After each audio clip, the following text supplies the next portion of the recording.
ఈరోజు ఇందిరా పార్క్ లో నిరుద్యోగ జాతి ఏకమైనారు కాబట్టి ఈ సందర్భంగా గవర్నమెంట్ కి బాగా ఇది స్టార్ట్ అయింది. గవర్నమెంట్ కి నిరుద్యోగం పెట్టుకుంటే ఏ గవర్నమెంట్ అయినా నిలబడలేదు, ఉండలేదు. ఫస్ట్ ఆఫ్ ఆల్ నిరుద్యోగుల పైన బాగా అసలు ఈ గవర్నమెంట్ అనేది నిరుద్యోగులు ఎందుకు పట్టించుకోవట్లేదు. ఫస్ట్ ఆఫ్ ఆల్ సో మేము ఏమవుతున్నామంటే రేపు ఆగస్టు లో మనకు గ్రూప్ 3 ఎగ్జామ్ రాయబోయే అభ్యర్థులు 783 పోస్టులు ఉన్నాయి.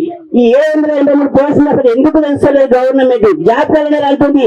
ఈ జాబ్ క్యాలెండర్ తర్వాత నాయన ఫస్ట్ మాకు పోస్టులు పెంచురా నాయన అని గవర్నమెంట్ ప్రశ్నిస్తున్నాం, కొట్లాడుతున్నాం, కాళ్ళకి అడుగుతున్నాం.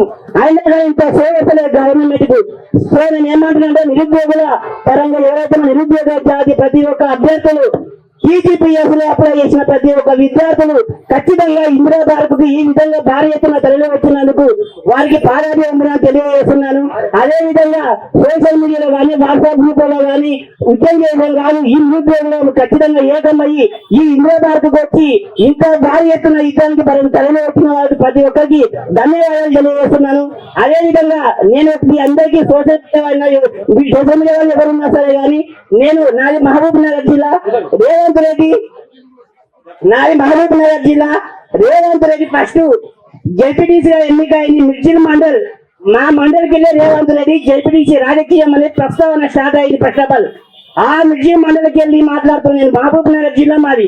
సో నేను ఏమంటున్నా అంటే మొన్న దాకా మా ఎమ్మెల్యే చర్చల ఎమ్మెల్యే కాంగ్రెస్ అభ్యర్థి అనిరుద్ధ రెడ్డి ఎన్నిసార్లు ఫోన్ చేసినా నిరుద్యోగ పక్షాన ఈ సమస్యలు ఉన్నవి అని ఫోన్ చేసినా కానీ ఇంతవరకు ఒక్క ఫోన్ కూడా లిఫ్ట్ చేయలేదు.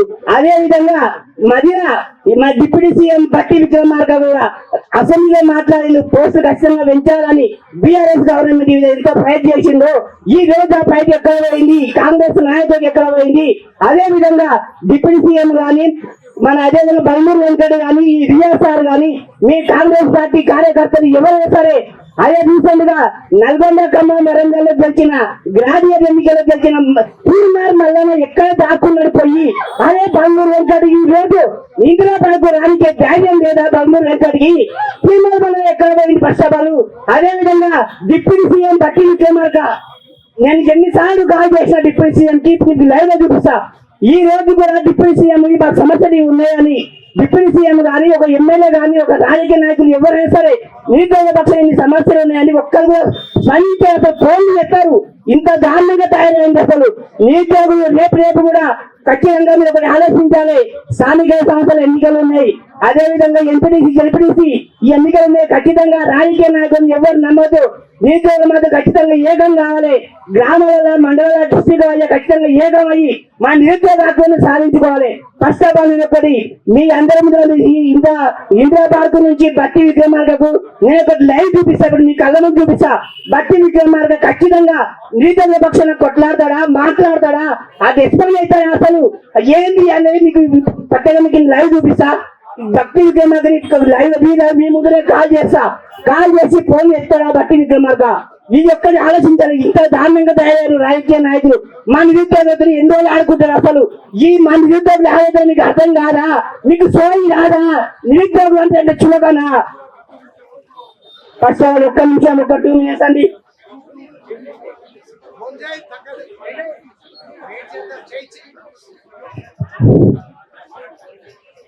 ఒక్క నిమిషం అండి. ఆల్రెడీ నా కాడ పార్టీ విక్రమార్క కూడా ఎమ్మెల్యే కూడా ఉంది.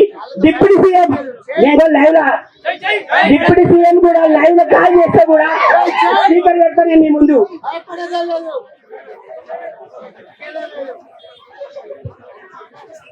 బిజీ అంటే నిరుద్యోగుల కన్నా బిజీయా నువ్వు? బట్టి విక్రమార్క నీకు దమ్ము ధైర్యం, నీకు డిప్యూటీ సీఎం కదా నువ్వు. అదే ఇంత ముందుకు గవర్నమెంట్ ప్రశ్నించినా కూడా ఇప్పుడు ఫోన్ ఎక్కడికి ఎందుకు భయపడుతున్నావు? బలమూరు వెంకటైనా ఎవరైనా సరే ఈ కాంగ్రెస్ నాయకులు ఎవరైనా సరే నిరుద్యోగం పెట్టుకుంటే మాత్రం రాబోయే రోజుల నీకు పదవి తగ్గదు. కాబట్టి నేను ఏమంటున్నా అంటే నిరుద్యోగుల పక్షంగా నేను నిరుద్యోగుల ముందుగా నేను ఒక రిక్వెస్ట్ చేసేది అంటే మీ మీద ఏలాంటి కేసులు కావు, ఏది కాదు. మన చదువుకున్నది మేధావులు మూర్ఖులం కాదు. ఎడ్యుకేషన్ కదా, మనం ఎడ్యుకేషన్ లో ఉన్నాం కాబట్టి కష్టం మనం పోరాడము, మన హక్కులు మనం సాధించుకున్నాము.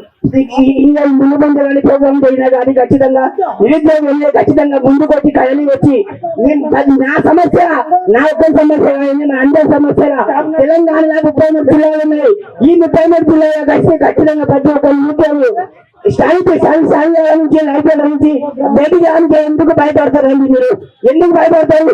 మన సమస్య మనం సాధించుకున్నాము. ఈ అవకాశం ఇచ్చిన ఈ అందరికీ మన ఈ నిరుద్యోగులందరికీ నాకు ధన్యవాదాలు తెలియజేస్తున్నాం. Thank you so much.